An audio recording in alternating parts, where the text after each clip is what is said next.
Good evening. This is CTV News for Tuesday, April 9th. I'm Denise Douglas. So glad you could join us this evening. Well, a dedication to tackling a drug problem that plagues 3 jurisdictions has brought the top leaders in the Washington metro area to Linthicum Heights today. Governor Larry Hogan, Virginia's Governor Terry McAuliffe, and D.C.'s Mayor Muriel Bowser spoke at the Regional Opiate and Substance Abuse Summit today. The Drug Enforcement Agency says 1,400 Marylanders died from opioid-related deaths back in 2015. The conference is designed to help address the challenges in combating the drug epidemic, which affects people regardless of where they're from. In March, we became the first state in the nation to declare a real state of emergency and stand up our emergency management center in response to the rapid escalation of heroin and opioid crisis in our state.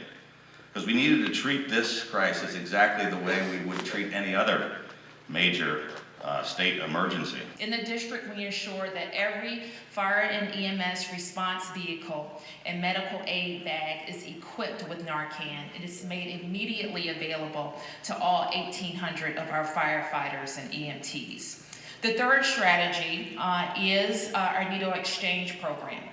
In 2014, this program served more than 1,000 residents and exchanged more than 730,000 syringes. The summit was organized by the Metropolitan Washington Council of Governments. 2 county volunteer firefighters accused of assaulting a career firefighter entered day 2 of a criminal trial. Karen Campbell was in the courtroom today in Upper Marlboro and has the latest on what happened today. Karen? Well, jurors listened to witness testimony today from one of the female career firefighters accusing the 2 volunteer firefighters of assault. Now, this all happened back in December of 2015 outside of a home in Hyattsville that was on fire. Now, apparently the scuffle was over which company arrived first, whether it was the career firefighters or the volunteer firefighters. The defense began by showing a brief video of 4 firefighters standing at the front door of the home. Now, 2 of those firefighters were volunteers Christopher Kelly and Jeffrey Miller, both from the West Lanham Hills Fire Department. The other 2 were the witness on the stand today, as well as her lieutenant. The witness testified she was standing to the left and slightly behind Kelly, who held up both arms, blocking her from entering. Now, the witness eventually made her way inside, but defense attorneys say she was the one who shoved Kelly through the door. Defense attorneys argued there was no threat against the witness, but they called her training into question. And this trial is expected to last for 2 more days. And as more things develop, we will certainly bring that information to you. Reporting outside the courthouse in Upper Marlboro, Karen Campbell, CTV News. Karen also tells us that Kelly and Miller are charged with second-degree assault, interfering with a firefighter, and misconduct in office.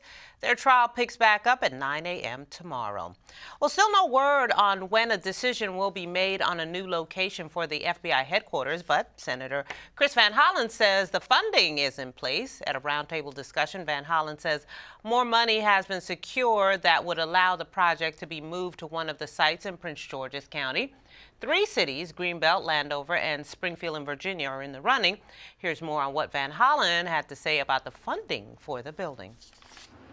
In the funding package that the Congress just passed, we have a big down payment in funding to modernize and consolidate the FBI, over $500 million, and a commitment to get the remainder of the funds in the next budget cycle, which begins October 1st.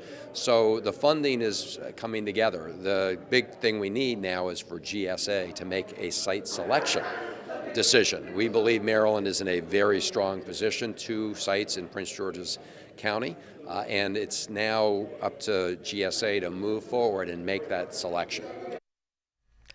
A decision on a final site was expected in March, but so far no definite date has been set for when it could actually be announced. We'll stay